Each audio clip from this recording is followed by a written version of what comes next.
사도행전 제24장 24절부터 26절까지 읽겠습니다. 사도행전 제24장 24절부터 26절 말씀입니다.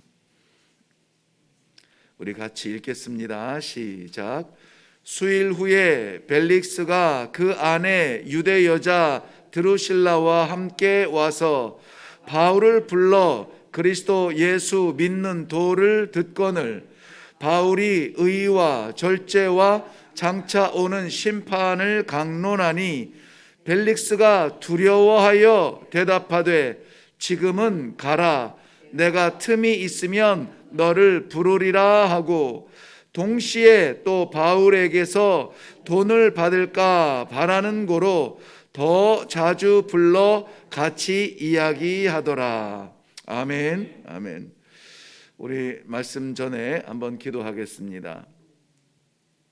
오늘도 하나님께서 사랑하시는 백성들 그저 그렇게 지나갈 하루가 아니라 반드시 하나님과 동행하며 하나님의 기쁨을 위하여 살아드려야 할 주의 백성들, 가야 될 길, 해야 할 일을 말씀을 통하여 오늘 아침에도 허락하여 주실 줄로 믿고 감사를 드립니다.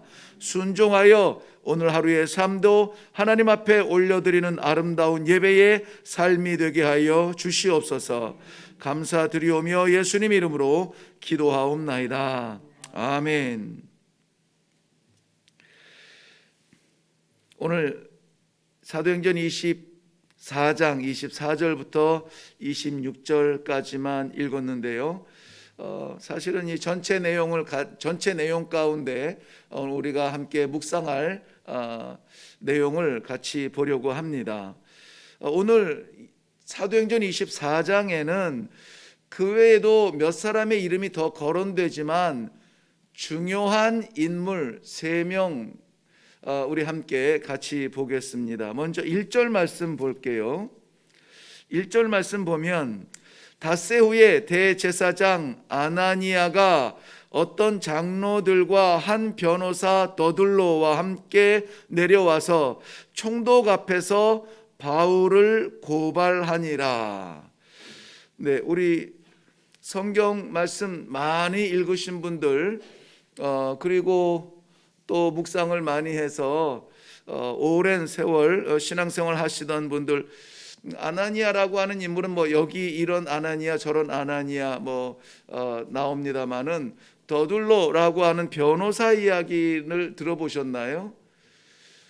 아마 거의 여기에만 등장하는 인물이라서 더둘로라고 하는 이 변호사에 대해서는 그렇게 많이 들어볼 기회가 없었을 겁니다. 그런데 오늘 말씀 24장 전체를 묵상해 보면 굉장히 중요한 인물이고 또 그를 통하여서 우리가 묵상할 부분이 있습니다. 더둘로라고 하는 이 변호사는 대제사장 아나니아가 이 바울 사도를 법정에 고발함에 있어서 그냥 이 민족적인 어떤 반감이나 이 종교적인 정서만 가지고 할 수 없는 그 차원을 넘어서 완전히 사도 바울을 침몰시키고 그 입을 닫게 하기 위하여서 전문가를 고용한 것입니다. 그러니까는 이 더둘로 변호사는 바울을 변호하는 사람이 아니라 바울을 고발하는 사람이에요. 대제사장 아나니아의 사주를 받아서 바울을 고발하는 그 제일 앞정, 이 법정에서 선 그 사람인데, 바울을 고발한 고소 내용은 오늘 성경에서는 3가지 정도로 요약하고 있습니다. 5절부터 6절 내용을 보면 우리 같이 볼게요. 우리가 보니 이 사람은 전염병 같은 자라. 천하에 흩어진 유대인을 다 소요하게 하는 자요, 나사렛 이단의 우두머리라. 그가 또 성전을 더럽게 하려 함으로 우리가 잡았습니다. 이게 고소예요. 중요한 고소 3가지가 나와 있죠. 먼저는 이 사람은 천하의 유대인들을 다 소유하는 자라. 뭐 아시아뿐만이 아니라 지금의 터키 지방을 말하는 거죠. 아시아뿐만이 아니라 로마 제국의 바다 건너서 로마의 심장 가까운 마케도니아까지 가서 가는 곳마다 유대인 회당에서 이 유대인들을 회유하고 또 이것에 대하여서 관심 없는 이방인들까지도 유혹하는 그러한 일을 하는 사람들입니다. 로마로서는 굉장히 긴장되는 일을 하는 것이죠. 로마로서는 사람들이 웅성웅성 모여 있으면은 반드시 무슨 일인가 점검을 해야 되고 폭동인가 반란인가 뭐 이런 것들에 대해서 긴장할 때입니다. 그런데 이 바울이 가는 곳마다 사람들을 모아서 현혹한다는 것입니다. 현혹한다는 것은 이 로마 제국에 있는 백성들이 바라보아야 될 이 로마를 향한 황제를 향한 어떤 충성이 아니라 듣지도 못한 새로운 복음이요 또 그림자 같았던 것을 설명하는데 그것이 너무 허무맹랑합니다 라고 하면서 어제 저는 우연치 않게 제목이 정확한지 모르겠는데 무슨 세계사 이야기를 하는 건데요. 가끔 이렇게 보면은 즐겁게 봅니다. 기독교는 왜 로마의 적이 되었는가 하는 뭐 그런 내용의 프로그램이었어요. 거기에 보니 로마가 기독교를 핍박할 수밖에 없었던 그 이유 몇 가지 중에 잘 알고 있는 것 대표적인 게 하나가 무엇이냐면은 로마가 그 많은 제국 그 큰 제국을 다스리며 많은 민족들을 다스리는데 그 민족들마다 가지고 있던 우상들 신들을 포기할 수 없고 로마 자체가 가지고 있었던 다신교죠. 신화에 담겨져 있던 이 신앙 그런 것들을 포기할 수 없는데 이 기독교는 유일하게 다른 신들은 우상이요 섬길 것이 아니라 부셔야 하는 사람의 손으로 지은 하찮은 것이요 오직 한 하나님만 우리가 섬길 것이라 고집하니 이 로마가 이 제국을 다스리는데 여간 껄끄러운 복음이 아닐 수가 없습니다. 그런데 다니면서 그 일을 하는 사람이 누구냐? 바로 저 사람이요 라고 고발을 하는 것입니다. 그리고 또한 고소하는 두 번째 내용은 나사렛 이단의 우두머리라 이렇게 말합니다. 나사렛이라고 하는 것은 예수 그리스도를 말하는 대신 쓰는 용어예요. 나사렛 이단이라고 말하는 것은 좀 하찮게 이야기하는 것입니다. 요한복음 1장에 보면은 나다나엘이 빌립의 전도를 받고 예수님의 소개를 받았을 때 누구 어디 나사렛 나사렛에서 무슨 선한 게 날 수 있냐 할 만큼 하찮게 여기는 그러한 동네라는 것이죠.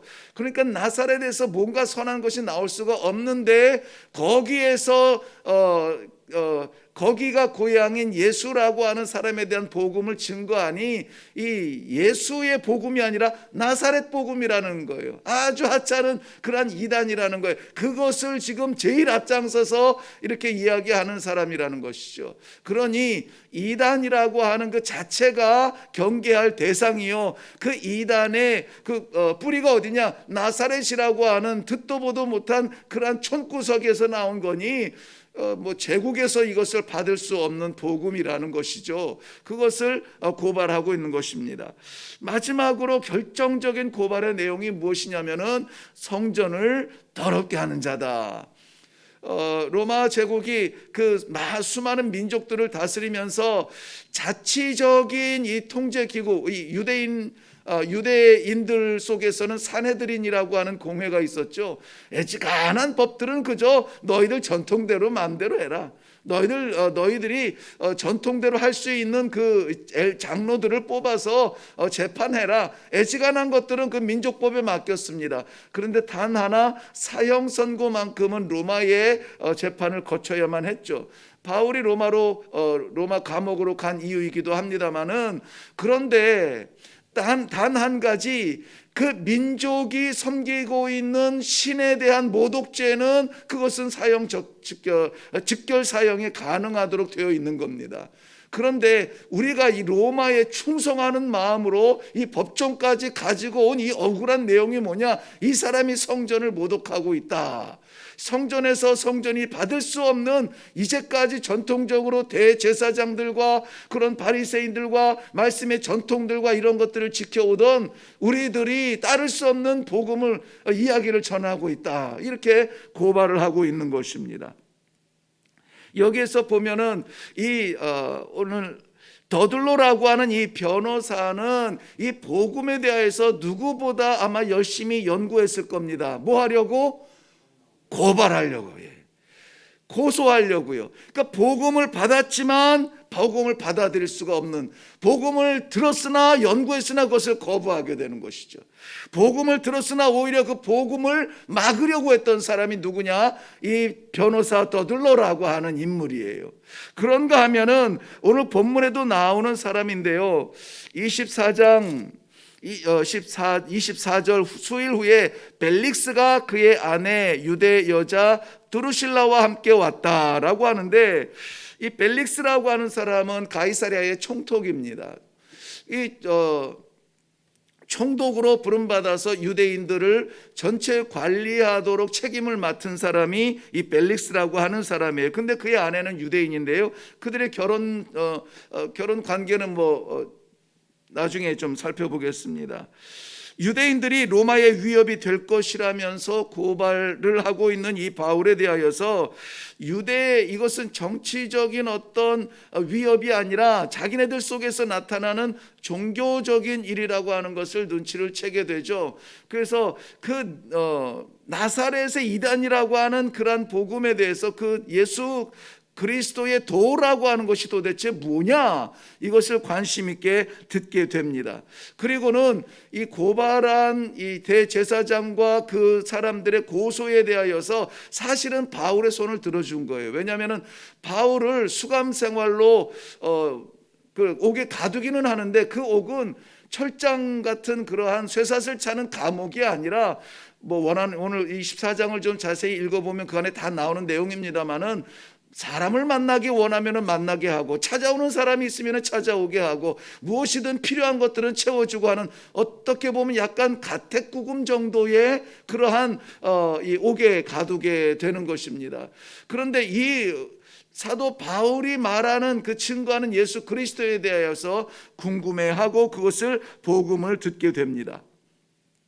그런데 이 안타까운 것은 오늘 느낄 수가 있겠지만은, 복음을 듣지만은 그 복음으로 죄를 회개하고 하나님 앞에 돌아서는 내용은 없어요. 그냥 듣습니다. 듣고 또 자주 듣고 또 듣고 또 원하는 대로 와서 듣고 앞으로도 더 많이 들을게 라고 하면서 이 복음에 대한 관심은 있고 듣습니다. 그런데 그것을 믿지 못해요. 복음을 듣고 믿지 못해요. 그런데 또 하나 나아가서는 26절에 보니까 동시에 듣기만 하는데 동시에 또 바울에게서 돈을 받을까 바라는 거 있어요. 왜냐하면은 이 마케도니아에서 예루살렘으로 올 때 예루살렘의 기근을 돕기 위한 마케도니아 성도들의 헌금을 모아서 이제 왔는데, 그 액수가 나오지는 않지만은 아마 꽤 있을 거라고 생각을 했던 것 같아요. 그리고 이 가이사랴 총독이 그것을 어떻게 알았냐면은 3차 선교를 마치고 예루살렘에 갈 때 가이사랴에 도착했을 때 가이사랴에서도 무슨 예언을 들었냐면, 당신 예루살렘에 가면은 거기에서 메인바가 될 것이고 거기에서 큰 해를 당할 것이다. 그럴 때 내가 매이고 묶이는 것뿐만이 아니라 내 목숨을, 내 생명을 잃는다 할지라도 나는 이 길을 가리라 고백했던 그 자리가 어디냐면 바로 가이사랴예요. 그러니까 가이사랴에서 이미 이 바울에 대하여서는 이미 소문이 난 상태예요. 근데 그가 예루살렘에 갔다가 돌아왔는데 고발당해서 죄수로 끌려온 거잖아요. 그러니까는 이 사람이 보통 인물은 아니야. 세계를 다니면서 돈을 가지고 왔다 갔다 한다는데, 이 사람에게서 좀 편리를 봐주고 또 가까이 있으면 뭔가 좀 돈을 얻을 수 있지 않을까 하는 그러한 생각을 가지고 바울 곁에, 복음 곁에 계속 머무는 사람입니다. 이 복음을 배척하고 고발하고 이 바울의 입을 막으려고 사형 언도를 내리려고 그러한 극악무도한 마음을 품지는 않았지만 여전히 많이 듣고 많이 접하지만은 믿거나 따르지는 아니하고 거기서 뭔가 좀 얻으려고 하는 욕망과 욕심의 사람, 마음으로 복음을 접하는 그런 욕정의 사람이었습니다. 욕정의 사람이라고 표현했습니다마는 이 총독은 자신도 될 수 없는 총독이 된 이 굉장히 괴천에서 용난다고 할까요? 노예였다가 양자로 들어갔다가 지금 총독까지 된 인생의 어떤 대박이 난 사람인데, 그러한 순간에 이러한 것들의 욕심, 그것을 포기하지 못했습니다. 결혼도 원하는 여자들과 하고, 지금 이 여인도 유대 여인인데, 이 여인도 벌써 이것이 두 번째인가 세 번째 결혼이라고 합니다. 아무튼 이 사람들은 서로의 것을 채우기에 급급했지 정말 접한 복음을 받아들이지 못하는 상태예요. 근데 이 안타까운 이 총독 벨리스가 복음을 바울을 통하여서 접함에도 불구하고 자신들의 어떤 욕망과 욕정과 욕심을 포기하지 못하는 안타까운 모습을 보면서, 얼마나 많이 우리가 복음을 접합니까? 얼마나 많은 설교를 듣습니까? 얼마나 많은 기회를 갖습니까? 그럼에도 불구하고 복음 앞에서 회개하지 아니하고 돌아서지 아니하고 복음을 영접하지 아니하고 내가 그 예수를 어떻게 하면 알겠습니까? 고백하지 못하는 그러한 귀만 열린 성도들이 얼마나 많은 시대입니까? 귀만 열린 성도. 오래전에 예를 한번 들은 적이 있지만은, 어렸을 때 부흥사들이 많이 교회를 다니면서 설교를 했는데, 그때 엄포가 잊혀지지를 않아요.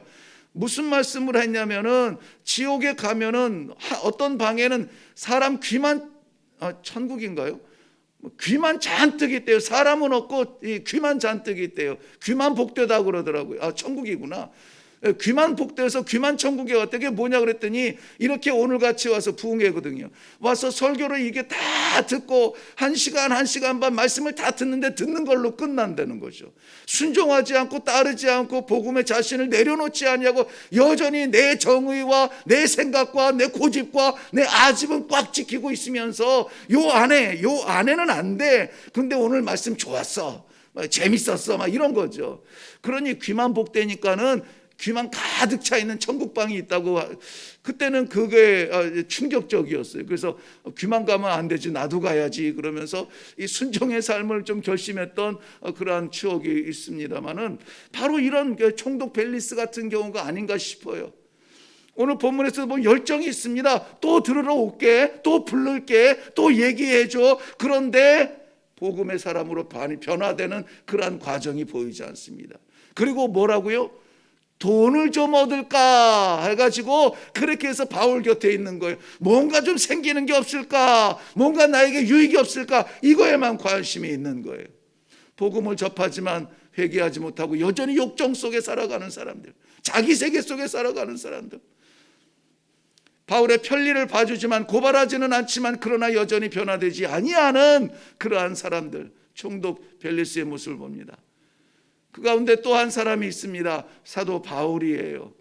사도 바울을 통하여서는 우리는 너무나 잘 알듯이 이 사람은 찌르기만 하면 뭐가 나옵니까? 예수 그리스도가 나와요. 찌르기만 하면은.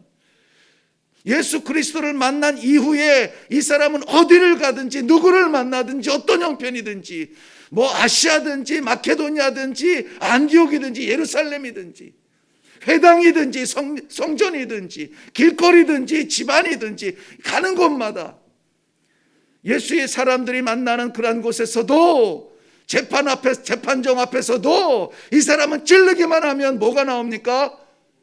예수의 이름이 나옵니다. 예수의 그리스도, 예수의 도를 전하는 그 입술이에요. 그 걸음입니다. 그 삶입니다. 저는 오늘 이 간단하게 이 세 명의 모습을 이 본문에서 보았습니다. 복음을 거부하고 그 복음에 대하여서 오히려 고발하는 사람이 있는가 하면, 복음을 듣기는 듣는데 이것을 복음의 이 능력 안에 살지 못하고 어떻게 하면 이 복음을 통해서, 어떻게 하면 이 신앙을 통해서 좀 얻는 게 없을까 해가지고 그냥 신앙생활 하기부터 마지막까지 그냥 구하기만 하는 그러한 신앙이 있고, 그러나 누군가는 그저 찌르기만 하면 예수 그리스도 나오는 것, 상황과 형편을 초월하여서 갇혀서도 예수, 잘 돼서도 예수, 사람들이 따라서도 예수, 사람들이 찔러도 예수. 어떻게 사시겠습니까? 기도하겠습니다. 살아계신 아버지, 저희들에게 영원한 생명의 이 신앙을 허락하여 주시고 예수 그리스도의 십자가를 바라보며 그 길 따라 나아가 하나님 앞에 설 것을 소망으로 바라보는 이 엄청난 믿음을 주신 것 감사합니다. 잠시 지나가는 나그네 같은 이 땅에 우리가 목숨 묻어놓지 아니하고 하나님 앞에 설 것을 사모하며 오늘도 살아가게 하여 주시니 감사합니다. 오늘도 하나님께서 보내시는 자리 만나는 사람, 어떠한 형편에서든지 예수가 그리스도이신 그 생명의 향기가 나타나는 아름다운 성도들의 족적이 되게 하여 주시옵소서. 감사드리오며 예수님의 이름으로 기도하옵나이다. 아멘. 오늘 말씀의 묵상이 간단하고 또 기도의 제목도 간단합니다. 변호사 더둘로처럼 살 것이냐, 총독 벨릭스처럼 살 것이냐, 사도 바울처럼 살 것이냐. 오늘 하루 우리가 쓰임받기 원하는 대로 우리 시간에 기도하고 여전히 우리의 입술에서 증거되지 못하고 삶 가운데 나타나지 못하는 복음이라면 오늘이라도 하나님께서 나를 예수 믿는 그 도를 증거하며 그리스도의 향기를 나타내는 사람으로 사용하여 주옵소서. 내가 유익한 것보다 내가 쓰임받아 복음이 증거되어지며 사람을 살리는 일에 쓰임받게 하여 주시옵소서. 이 사명적 기도로 하나님 앞에 나아갈 수 있기를 바랍니다. 그리고 개인적 간절한 기도 함께 나누고 오늘 하루를 시작하겠습니다. 우리 다 같이 기도하겠습니다.